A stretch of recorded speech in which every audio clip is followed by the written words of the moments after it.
Good morning. It's July 10th, 2018 here in Carbondale, Colorado.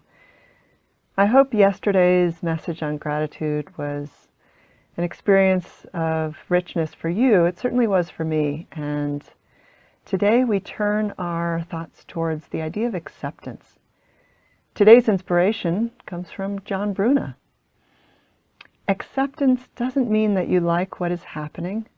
It means you can see the situation clearly, have stopped resisting it, and are ready to start improving it. Why do we get angry, frustrated, or agitated? Of course, on the surface, there may be many different reasons. However, if we look more deeply, we may find many of our reasons boil down to one very simple explanation. We want things to be different than they are. In fact, this is the cause of much of our mental and emotional suffering. The important lesson here is that wanting things to be different than they are does not improve them, and the events themselves are rarely as painful as our resistance to them. How much time and energy and mental anguish do we put into ruminating on how something should be different than it is? How many friends do we tell? How much do we complain? When we are dwelling on how people or things should be different than they are, does that solve the problem or improve the situation? Where does it add to our dissatisfaction and increase harmful mental attitudes? There is a significant difference between healthy evaluative processes and ruminating on how things should be different or complaining about them. The key difference is acceptance.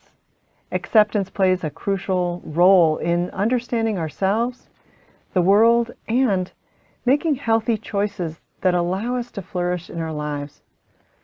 As today's inspiration reminds us, acceptance does not mean we have to like what is happening. It simply means we recognize it is happening and we have stopped resisting reality. The quicker we bring reality into our consciousness and accept the situations we find ourselves in, the sooner we are empowered to interact with them in productive and meaningful ways with the potential to improve them or at least minimize difficulties. When we cannot accept what is happening, not only do we suffer more, we are not able to improve the situations or ourselves. As the old saying goes, we have to accept that there is a problem before we can work to solve it.